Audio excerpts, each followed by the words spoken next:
दूसरे दिन ब्राह्म मुहूर्त में निद्रा त्याग कर मुनि विश्वामित्र तृणशय्याओं पर विश्राम करते हुए राम और लक्ष्मण के पास जाकर बोले, हे राम और लक्ष्मण, जागो, रात्रि समाप्त हो गई है।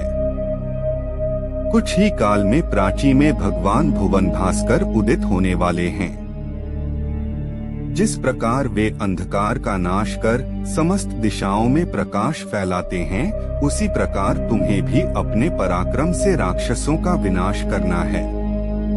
नित्य कर्म से निवृत्त हो, संध्या उपासना करो, अग्निहोत्रादि से देवताओं को प्रसन्न करो, आलस्य को त्यागो और शीघ्र उठ जाओ, क्योंकि अब सोने का समय नहीं है।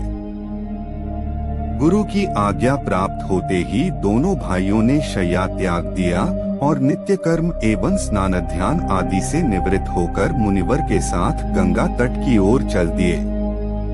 वे गंगा और सरयू के संगम, जहाँ पर ऋषि मुनियों तथा तपस्वियों के शांत व सुंदर आश्रम बने हुए थे, पर पहुँचे। एक अत्यधिक सुंदर आश्रम को देखकर रामचंद्र ने गुरु विश्वामित्र से पूछा, हे गुरुवर, यह परम रमणीक आश्रम किन महर्षि का निवास स्थान है? राम के प्रश्न के उत्तर में ऋषि विश्वामित्र ने बताया, हे राम, यह एक विशेष आश्रम है। पूर्व काल में कैलाशपति महादेव ने यहाँ घोर तपस्या की थी। संपूर्ण विश्व उनकी तपस्या को देखकर विचलित हो उठा था। उनकी तपस्या से देवराज इंद्र भयभीत हो गए और उन्होंने शंकर जी के तप को भंग करने का निश्चय किया। इस कार्य के लिए उन्होंने कामदेव को नियुक्त कर दिया।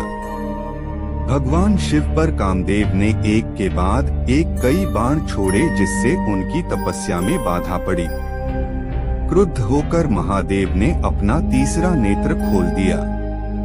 उस तीसरे नेत्र की तेजोमयी ज्वाला से जलकर कामदेव भस्म हो गए। देवता होने के कारण कामदेव की मृत्यु नहीं हुई, केवल शरीर ही नष्ट हुआ।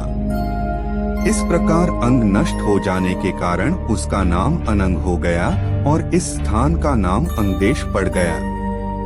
यह भगवान शिव का आश्रम है, किंतु भगवान शिव के द्वारा यहाँ पर कामदेव को भस्म कर देने के कारण इसे कामदेव का आश्रम भी कहते हैं। गुरु विश्वामित्र की आदेशानुसार सभी ने वहीं रात्रि विश्राम करने का निश्चय किया।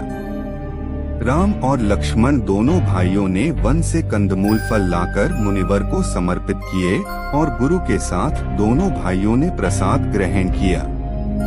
तत्पश्चात स्नान, संध्या उपासना आदि से निवृत्त होकर राम और लक्ष्मण गुरु विश्वामित्र से अनेक प्रकार की कथाएं तथा धार्मिक प्रवचन सुनते रहे।